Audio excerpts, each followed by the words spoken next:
What if there was no such thing as hard days until a mind decided that it was a hard day? Welcome to the Connect Method Parenting Podcast, where correction is out, connection is in, and your kids want to listen to you.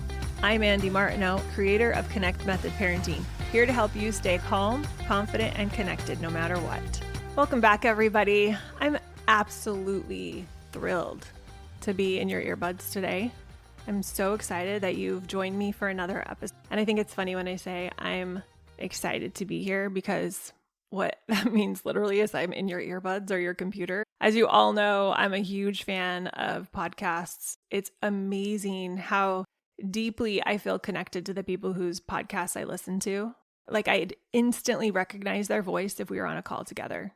I get a sense of who they are, and I know many of you feel the same way when listening to me, because I get your emails and your messages, and I absolutely love that connection. This relationship we built together is so fascinating. I'm amazed by the way technology allows us to connect like this. It allows us to stay connected to people all over the world. More people have come to me for help about learning Connect Method Parenting through this podcast than anything else I've ever done.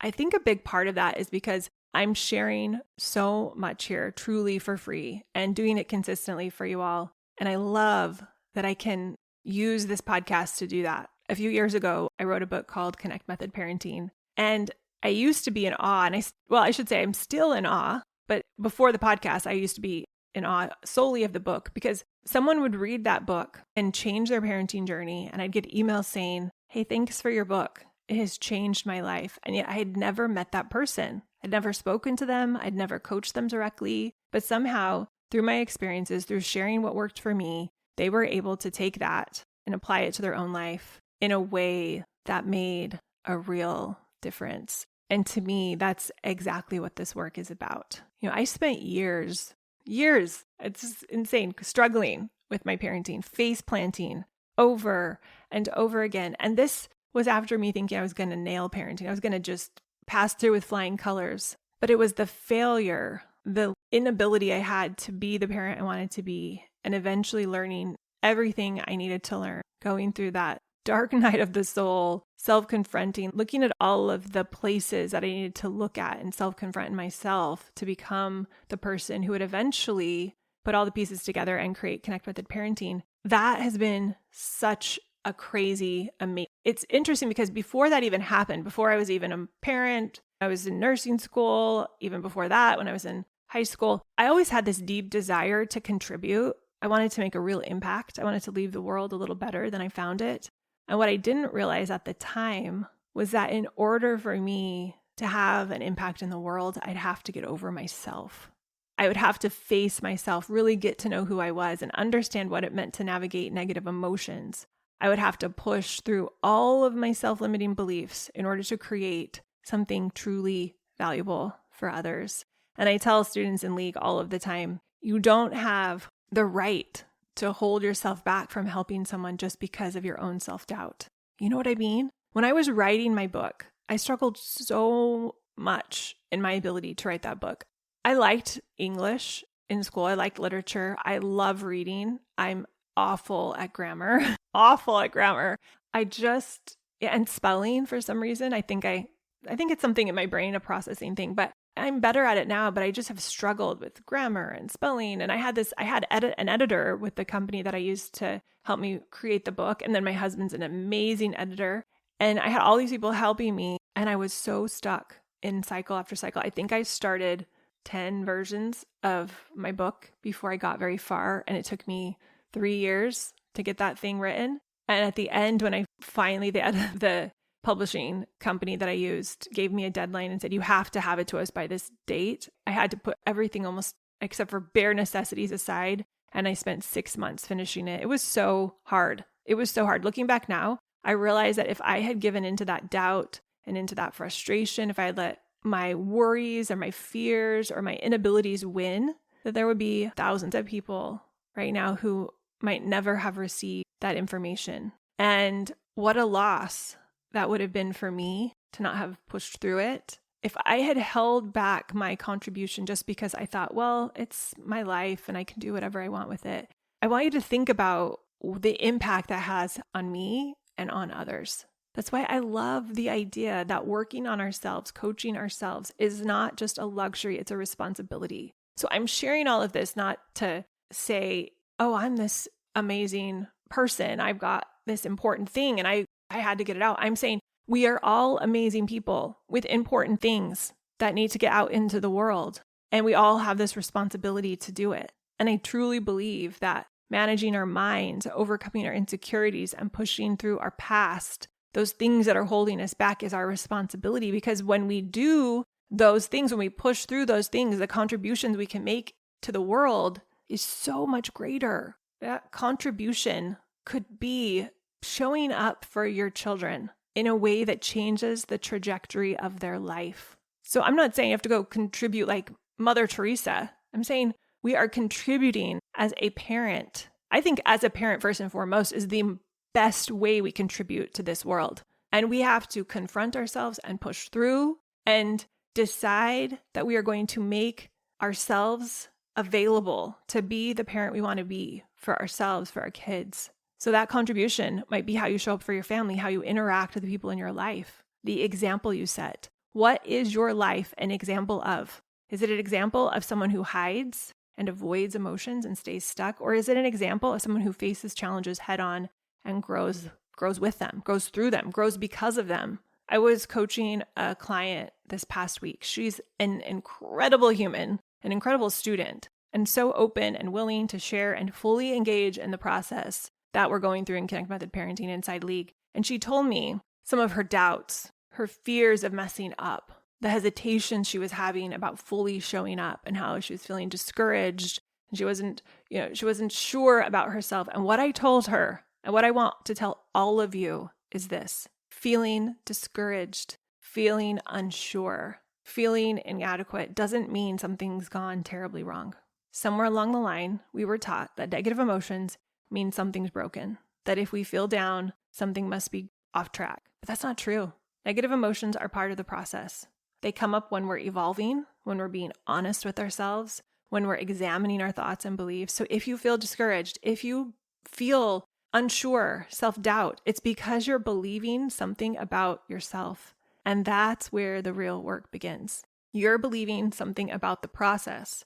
And it's important to uncover what that belief is so you can remove it and go to the next level. I often say, you get through 101 and then it's 202 and then it's 303 and you're moving ever onward, getting a bachelor's, then a master's, then a PhD degree in parenting, in life, in being a human. It's so amazing. And I love that our kids give us regular opportunities to increase our emotional capacity. One of the things I told her is that, in my opinion, the most successful people are the ones who are most willing to feel negative emotions, the ones who are willing to step into discouragement, to sit with vulnerability, to face fear head on, to really look at it and feel these emotions, and to have the determination to allow them to be there without making anything wrong, to create safety around these emotions, to not let them stop them,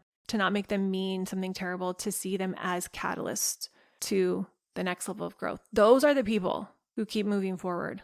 When they come into league and I see the parents who make the most progress, they're the ones who are willing to step into the most vulnerability, the most negative emotions. And how we do anything is how we do everything. So in league, we don't just coach about parenting. It's really a group for parents trying to be amazing humans. And we have a strong foundation of what it looks like to respect other humans and how to be a parent who uses developmental psychology, uses attachment theory to be an amazing human, as you hear me talk about that on the podcast. But it's also about just being incredible and up-leveling all areas of your life. Because if we use parenting as an important area of our life that we want to up-level, those capacities we up-level in parenting up-level all areas of our life. So many people come through Pivot and then transition into mastery and will tell me, this is changing not just my parenting, it's healing my relationship with my spouse. It's allowing me to show up better at work.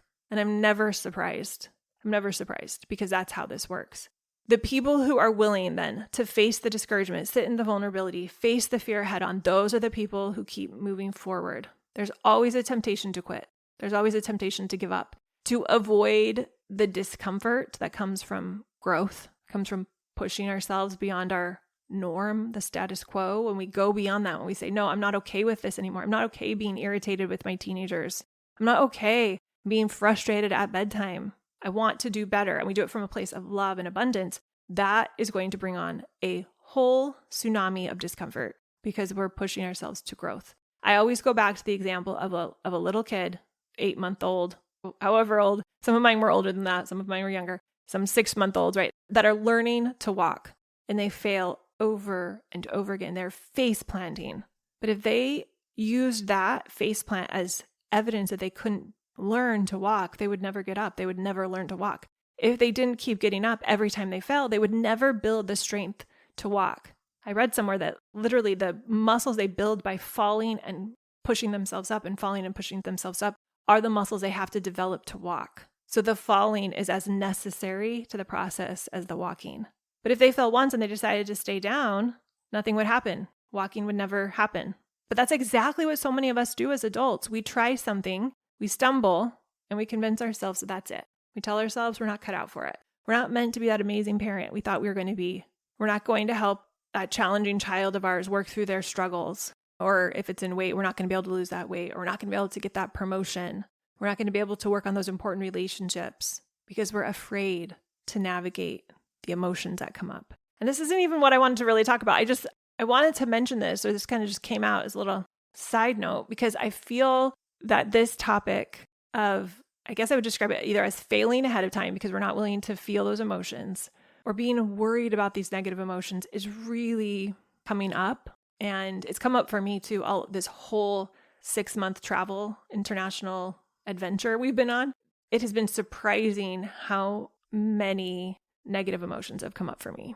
And reflecting back, I really think it's just because I'm in new situations with new parameters, with new languages and new rules and new everything. It just feels very foreign. And because of that, my nervous system is on high alert. It has been on high alert. And it's been very interesting to go through this 6-month process. I mean, it's been amazing, don't get me wrong, but very surprising to have this come up. I didn't expect it. And so there's been a huge up level in my emotional capacity and my nervous system feeling safe in very unfamiliar situations.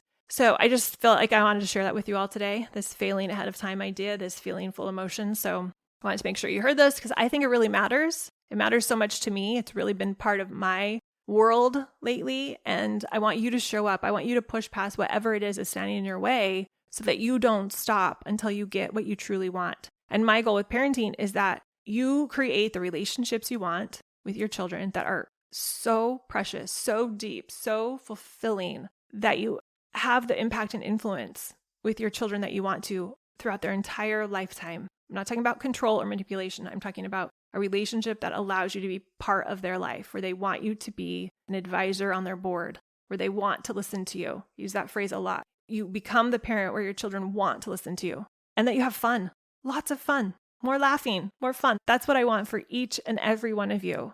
I want you to feel the capacity to step into being the parent you want to be right now.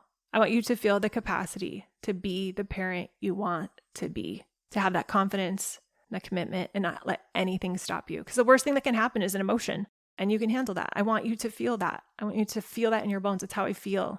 So your desire, what you want deeply, it's not random. It's important. It's like a GPS. It's guiding you to the best version of yourself. But if every time you hit a red light, you decide to turn around and go home, you're never going to get to your destination. And let's be real. The journey isn't all rainbows and daisies. It's not all beautiful. There are distractions and roadblocks and challenges and potholes and construction and flat tires and car problems. But that's the hero's journey. It's about facing obstacles, going through them, becoming stronger because of them. And it's not even just about what you achieve. It's about who you become along the way. Okay, so that was the first thing that's actually not about what we're even going to talk about today on the podcast. A little side note. And now let's get into what we want to talk about. The idea that I want to talk about with you today, the main idea, although it's probably going to end up being 50-50, half of what I just talked about with feeling our emotions, not letting anything stop us, and half about this idea of our perception of our days. This has been on my mind a ton because over the years, I've noticed reoccurring patterns I have about how I classify days. I have good days. I have bad days. I have hard days. I have easy days. And over the years, I've decided that I want to have no hard days. That doesn't mean I'm going to not have challenging days. It doesn't mean there's not going to be days that are more packed full of unpredictable events. But I've been considering for a while this idea that there's no hard days. There's no such thing as a hard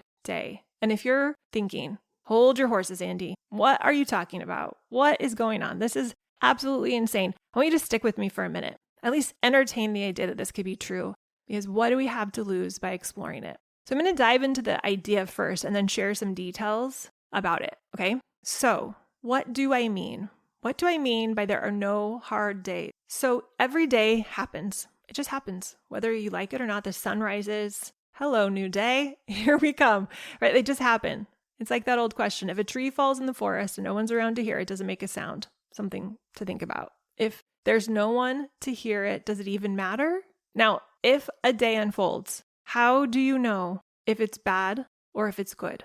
Really, how do we know? We don't. We don't until we assign that meaning to the day. So what if there was no such thing as hard days until a mind decided that it was a hard day? Now, let's say that's what creates the hard day. It's not the events themselves, but the thoughts we have around them. You following me? This is such an important concept. So many of the parents I work with come to me saying, I had a very bad day yesterday, or I did this very bad thing at bedtime. It's just really hard. And I remind them, you're choosing to tell yourself the story was a hard day or a bad day. And we come at it in the most loving, kind way. We don't want to rush to and push aside the part of us that thinks it's a hard day. But what I do want to offer you is when you're ready to start questioning, is that true? Is that true? Or is it my thoughts about the day that shaped how I feel? And if it's my thoughts about the day that shaped the way I feel about it, now I have the ability to start to shift. So you always have the option to approach life as if there's no such thing as a hard day, because what makes something feel hard isn't the events themselves, it's how we think about them, the perspective we take, the attitude we bring. I've talked about this before on the podcast, this idea that our past only exists in our minds. And it goes right along with this idea of no hard day, this idea that we are creating the meaning in our life. And some of the meaning we've put on things we love. But if we've put meaning on things that are creating us to go into a negative cycle, a low value cycle, a negative spin, it might be worth looking into that and understanding ourselves and why we're putting that meaning on it. And if we want to keep putting the meaning on it, how do you want to think about your days? When you catch yourself saying, oh, that was a really hard day, or I'm having a really hard day, what's really going on in your mind? How do those thoughts make you feel? Now, if you're the kind of person who says, I had a really hard day, but I can do hard things, I handled it like a rock star, that empowers you. Great, keep doing that. But let's be honest, most of us are saying, I had a really hard day, and because of the negative emotions that come up around it, it creates momentum to not showing up. It creates excuses for why we aren't good or why things aren't working out. It's a reason often that we use against ourselves to not be our best selves, and to avoid processing our emotions or staying connected. But what if there was no such thing as a hard day? The only thing that makes it hard is your mind. I love asking myself this. What are the thoughts I had about today that created the conclusion that it was hard? Because a day by itself is just a day. And then I get to put the meaning to it. And I am not saying any of this, y'all, to use this against yourselves at all. There's a part of you that is going to define certain days as hard and certain days as easy, certain days as good, certain days as bad. But when we start becoming the observer of our life, we get to have more capacity to change and influence things and ultimately create the life we want. I love the freedom that comes from the possibility that I could notice myself saying this is a hard day and interrupt the pattern. So if the only thing that makes a day hard is the perception we have around it, the meaning we've put on the events of the day. So if our brain says meltdowns are bad, whining is bad, burning the bacon is bad, now we have this meaning on the day and it's hard or it's not good or we're failing, but it doesn't become any of those things until we create that meaning around it. And a lot of times this is subconscious. So that's why I love the conversations we're having here on the podcast. I love the conversations we're having in League because we're having this conversation about things that most likely are going unnoticed in your subconscious that you want to start to look at and bring to your conscious awareness so that you can feel the emotions that need to be felt. You can question the defaults that no longer serve you.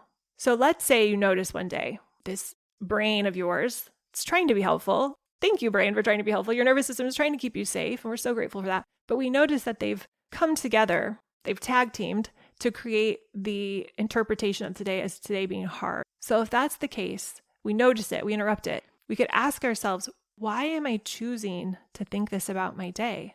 Everything's relative. So your perspective, your mindset, how you decide to approach your experiences are something that you can have inquiry about. So if you're inspecting this, your first answer to that question is, why am I choosing to make this feel really hard? You might say, well, I had a hard day. It's just the facts. And if I say, okay, now tell me the story of how great your day was yesterday. If yesterday was a hard day and you have that whole story and you've told me that whole thing, can you now tell me how great yesterday was? And oftentimes when I'm doing this with someone for the first time, they'll look at me like I'm crazy and they'll say, what do you mean? I just told you it was so hard. And they'll say, no, you also had a great day. You're just not seeing it that way yet. What if that wasn't true? Or not completely the 100% truth? Like maybe that describes part of your day. What's the part that your brain's not noticing that was great? What would your experience have been of yesterday if you didn't have that belief that it was hard? What would that be like? And people struggle. I get this too, because this was something I struggled with a lot. So I have them step back and consider, did you have clean drinking water yesterday? Were your children healthy? Were you alive? Were you able to walk? Were you able to hear? Were you able to see? Were you able to get where you needed to go? Driving a car, taking a bus? Did you sleep in a warm bed? Do you see what I mean? We're looking at both sides. We're giving equal airtime to all the parts of our day. And I love doing this because it's building the muscle of noticing and being grateful for what we do have. Yeah, our child may have thrown a 2-hour tantrum, but we ended up having a good bedtime, or we ended up having at least a moment after that tantrum where we connected, or was able to go to sleep or take a bath. And because of the way our brains work, they filter out the things that aren't giving us answers for the questions we're asking. So if I'm asking the question like, God, or rather even making a statement, it wants to prove the statements that we have. So if I'm saying this was a hard day, the evidence it's going to be collecting, the things it's going to be letting filter through are to show me that that indeed is the case. And this is the way we're built. And it's just the way it is. And when we know that this is that way our operating system works, we can use it to our advantage and say, okay, yeah, part of me feels like this was a really hard day, but part of me wants to explore the possibilities that there were some great things that happened yesterday too, or today, wherever you're applying it. Was it yesterday? Was it today? Where was the hard day last week? And try to see if you can collect some evidence for how it was an amazing day. And we're not doing this to thought swap, as I was saying at the beginning. We're not trying to negate the part of us that thinks it was a hard day. We're honoring that part. Makes sense that there's part of us that thinks that. And we're also strengthening another side of us. We get to decide how we define our experience. When I have parents come to me and tell me that their days were hard, what I find is actually the case is a deep-rooted belief that they're not good enough, that they're not strong enough, that they're not worthy, that they need other people's approval. And they might not be realizing they're thinking that way, but they're using their daily struggles as proof that they're weak, that they can't handle it. And when I hear that, I say, of course it's hard. Building a business is hard. Losing weight is hard. Parenting is hard. Doing our laundry is hard. Being a good friend can feel hard. So that's life. Don't wish it was easier. Wish you were stronger. You probably heard that quote, I can do hard things, I'm up for it. But if you're using something being hard as a reason not to do it, ask yourself why. Why does hard mean you can't do it? I remember after COVID deciding to go back to the gym. It was so hard. And there was a big part of me that did not want to go, but my boys were going. And I granted, I was very inconsistent until about 2 years ago. But knowing that it was going to be hard when I went and tried to lift those weights at the gym was a known entity. I knew that was the way to get more physically toned, was to lift the weights, to have the soreness, to have it be hard. That was the process. It was very clear to me. There was no way to create a stronger body without having the discomfort and the hard of the weights. It's the same with every aspect of our life. So Again, if you're using being hard as a reason not to do it, ask yourself why. Why does hard mean you can't do it? The only explanation is that you believe you're not strong enough, and that's just a belief, not a fact. Your attitude, your mindset, your perspective, those are all things we can intentionally create. So how was your day today? Amazing. It was easy. It was wonderful. It was extraordinary. Out of all the ways you could describe your day, what are you going to choose? What do you want to choose? Are we going to go with hard? Really think about that. What exactly was hard about it? Here's an exercise that I often give my clients that I'd love for you to try. If you think you had a hard day, write down exactly what happened. What are the facts? Maybe your child threw a tantrum. Maybe the laundry machine broke. Maybe your kids started fighting. Maybe bedtime was a disaster. Your child's sports team lost their championship game. Your friend said she wasn't going to meet you for lunch today. Whatever it is. Your husband was insensitive. Write it down. Just the facts. Now ask yourself, what made it hard? What were the thoughts you had about those things that made you feel like they were so challenging and difficult? Because what you'll realize is this: what makes something hard isn't the event itself. It's how you think about it. It's what you believe about yourself and your abilities and the world around you. I remember when I had my first child, thinking going to the store was so challenging, so hard, because now I had a child and it was much more difficult than going by myself. And then I had 2 and 3. And by the time I got to 4 or 5, especially when I got to 6, if I could go to the store with just one child, it was a dream. Even if it was the baby, it was so easy, so much easier than going with 6.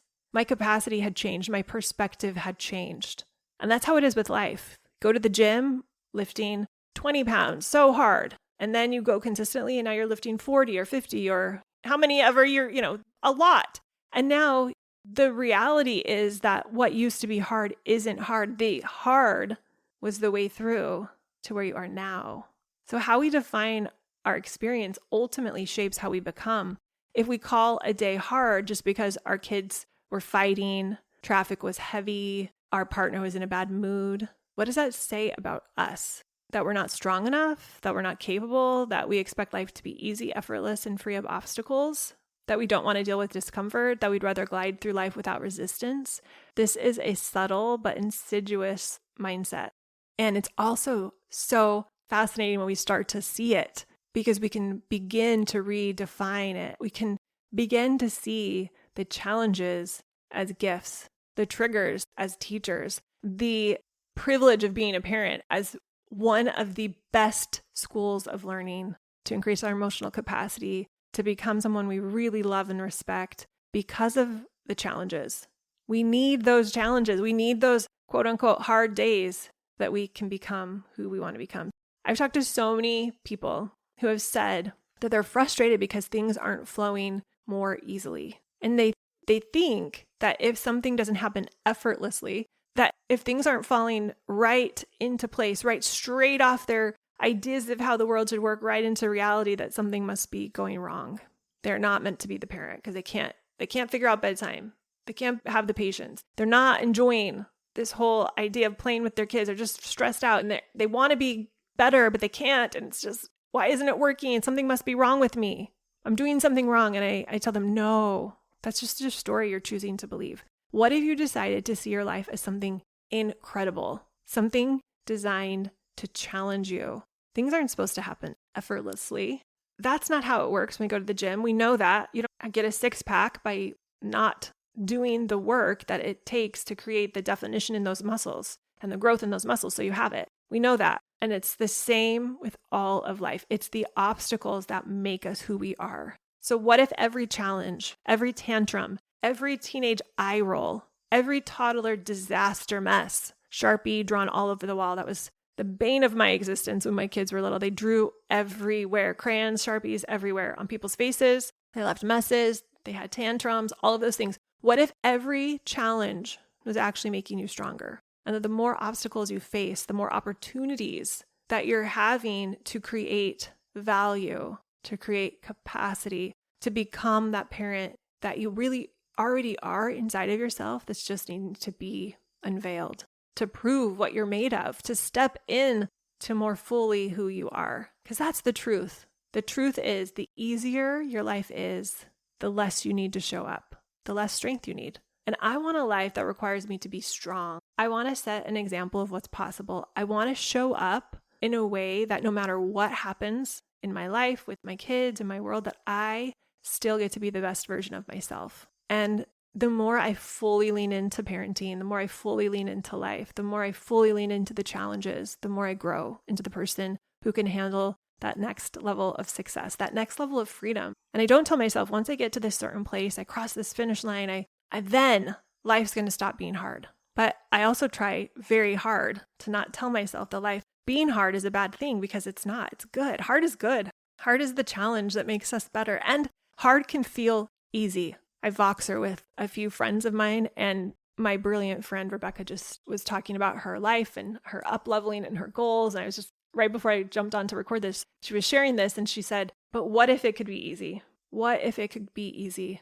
And I love that. Hard can be easy, meaning I'm welcoming it in. I'm saying, yes, I want this. This is going to create a better version of myself so that I can be the next level of human for my kids, for myself, for my life. Hard is the challenge that makes us better. Having a mindset of overcoming anything is essential, not because we're the smartest or the most talented, but what if it was because we had the most drive, that we were willing to push through anything no matter what, that we had tenacity, and that we realized that to be the parent I want to be, the challenges are where the success comes from. Me recognizing my perfectionism, my lack of feeling good enough, and seeing that over and over again in my stories is what's going to eventually allow me to get past it, to up-level my confidence in myself, to increase my emotional capacity to feel good, to self-validate. One of the biggest misconceptions I see is this idea that successful people are getting there without effort, or it's not as hard for them. They had it the easy way. And I believe that for most very successful professionals and athletes and business people and entrepreneurs and philanthropists, they have done the work to become the person that's capable of performing at that level. And it's easy, don't get me wrong. It's easy to look at professional athletes and think, wow, they just get to play their sport, have fun, and make millions of dollars. Or to see an actress or an actor and think, wow, they just get to act and enjoy themselves and rake in all the money. But when you really break it down, when you really look at what a day on a movie set actually looks like, it's grueling. And I had a cousin who was an Olympic athlete, and I remember hearing about what her training regimen was like, and it was insane. It was intense. The expectations are relentless. The coaches pushing them at a consistent level. I mean, it is, for most of us, it's mind-blowing, the commitment and the effort that they put into that. So telling ourselves, oh, they just have it easy. They just have to be pretty and show up and say a couple of lines if they're an actor, or do the little run around the track if they're an athlete.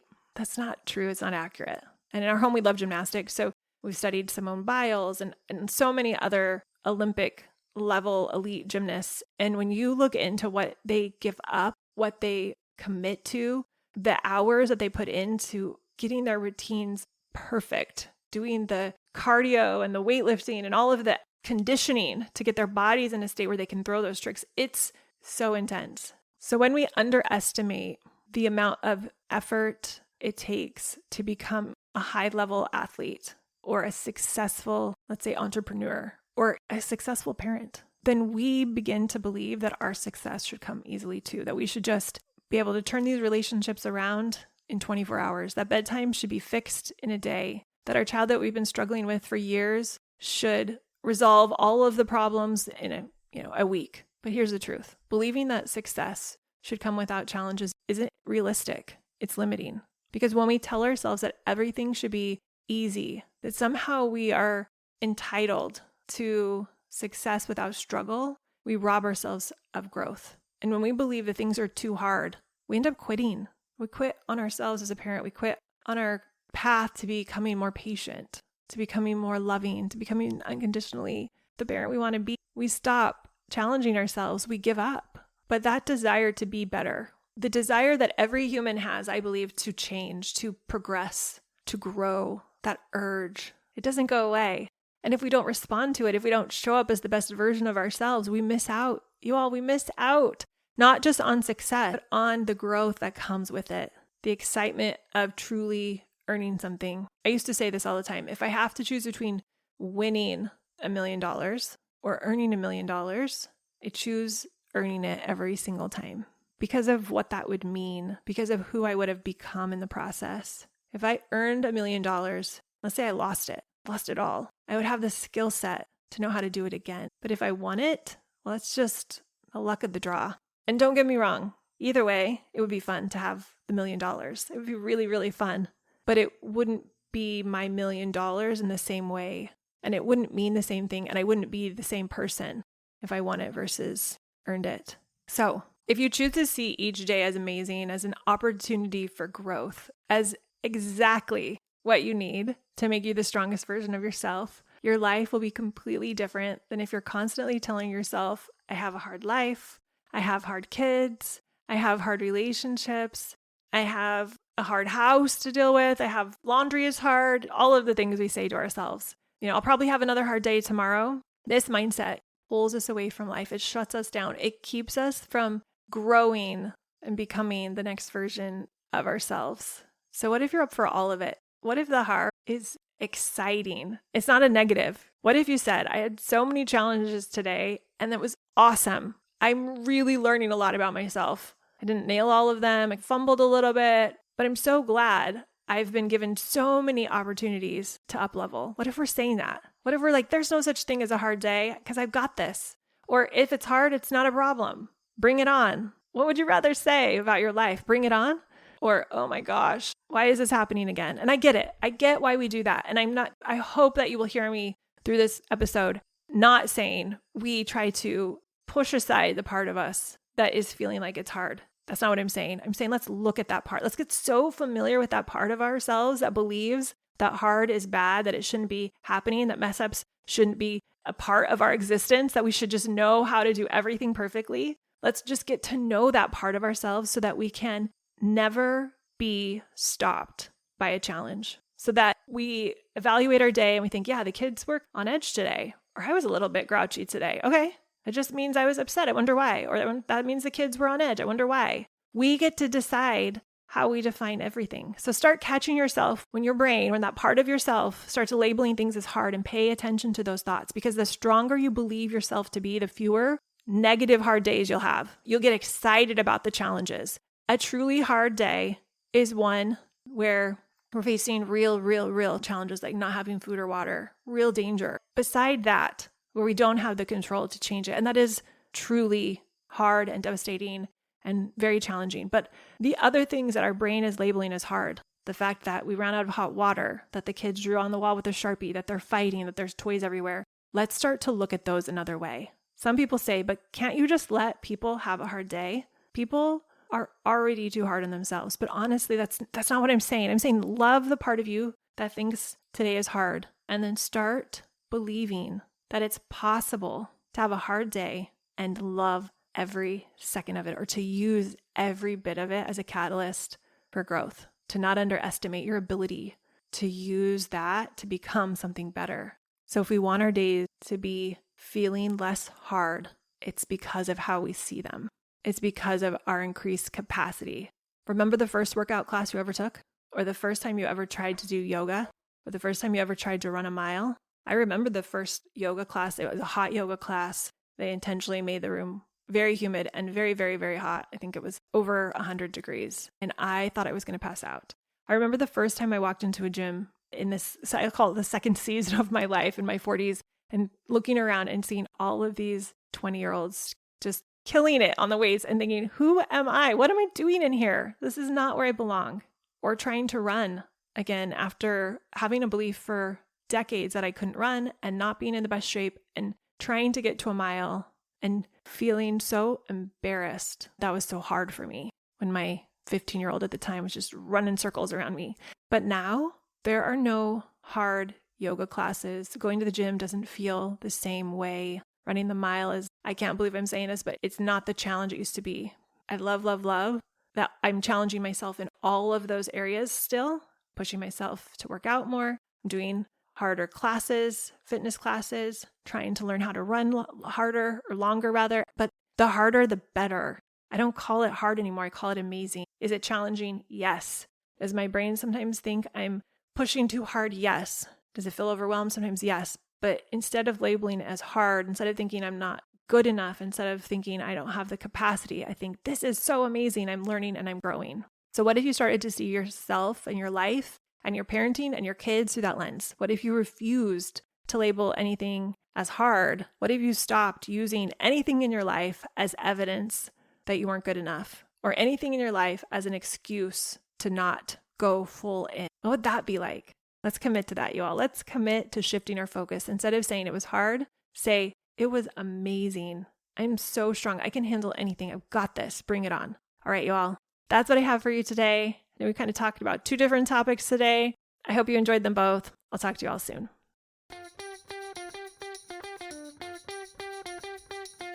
If you enjoyed listening to this podcast, come check out my Connect Method Parenting Coaching Program, where we take this material and we apply it using my proven formula. Head over to cmp.works/join.